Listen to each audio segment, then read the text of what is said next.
मेरा परम सौभाग्य है कि आज इस गोष्ठी में मुझको आमंत्रित किया मिस्टर सेमवाल ने।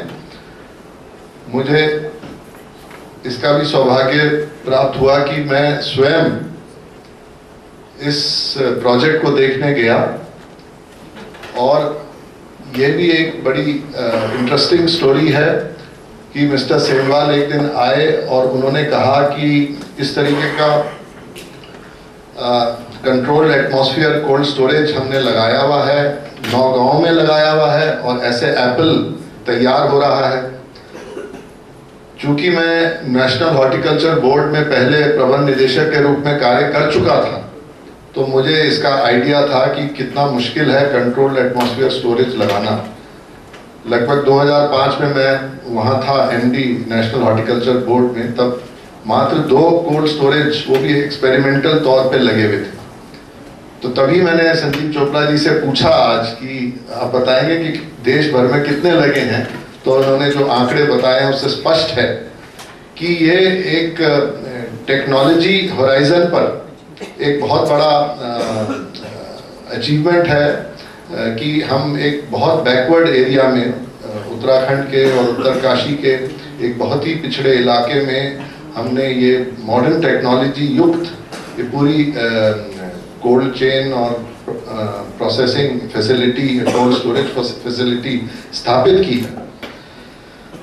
सबसे अचंभे की बात यह है कि जो मॉडल इन्होंने स्थापित किया है वो मॉडल कुछ रोशनी देता है आगे के लिए, क्योंकि सबसे बड़ा चैलेंज भारत में और विशेषकर से एग्रीकल्चर प्रोड्यूस के लिए ये है कि स्मॉल और मार्जिनल फार्मर जो हैं वो 80% से ज़्यादा है। तो आखिर उनकी प्रोड्यूस को एग्रीगेट करने के लिए, इकट्ठा करने के लिए कौन सा मॉडल अपनाया जाए। एक तो पब्लिक सेक्टर मॉडल था, उसमें अनेक कंपनियां राज्य सरकारों ने भी, केंद्र सरकार ने फ्लोट करी समय समय पर, लेकिन वो मॉडल लगभग फेल हो गया क्योंकि उसमें पॉलिटिकल हस्तक्षेप बहुत रहा, मैनेजेरियल फेलियर रहा, गवर्नेंस फेलियर रहा, पुअर फाइनेंशियल मैनेजमेंट रहा, अनप्रोफेशनल अप्रोचेस रही, खूब नुकसान हुआ, बिजनेस रिगर जो होना चाहिए था वो नहीं रहा। तो इस तरह के कई उदाहरण हैं पब्लिक सेक्टर फेलियर के। दूसरा मॉडल सहकारिता का मॉडल आया। अब सहकारिता का मॉडल में भी सबसे बड़ा चैलेंज यही रहा कि गवर्नेंस इशू खड़ा हुआ। पढ़ने में, देखने में बड़ा अच्छा मॉडल है, इक्विटी है, सब फार्मर्स उसके मेंबर हैं, इक्वल मेंबर्स हैं, लेकिन उसमें भी यही है कि जो मैनेजमेंट और ओनरशिप दोनों में जो एक गैप होना चाहिए वो गैप नहीं हो पाता। प्रोफेशनलिज्म वहाँ भी नहीं रही और तरह तरह के वहाँ पॉलिटिकल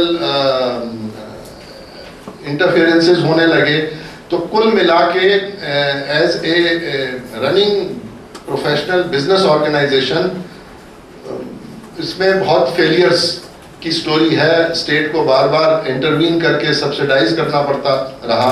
सहकारिता मॉडल में हमारे यहाँ 6 चीनी मिलें चल रही हैं, जिसमें 3 चीनी मिलें सहकारिता मॉडल पर हैं और हर साल स्टेट को करोड़ों रुपया सब्सिडी के रूप में देना पड़ता है, गन्ना मूल्य भुगतान के रूप में। तो कुल मिला के ये मॉडल लगभग सरकारी मॉडल के रूप में बन गया है और बजटरी सपोर्ट पर ही ये आधारित चल रहा है। तो आखिर फिर कौन सा मॉडल चले?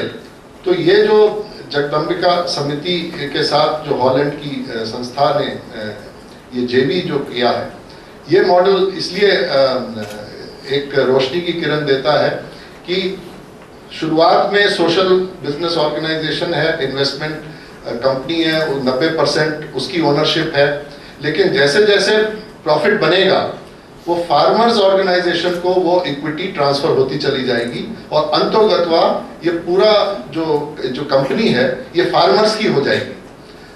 तो लेकिन जहां तक एक्चुअल मैनेजमेंट है, ऑपरेशन है कंपनी का, वो प्रोफेशनल हैंड्स में रहेगा। तो ये जो एक इसमें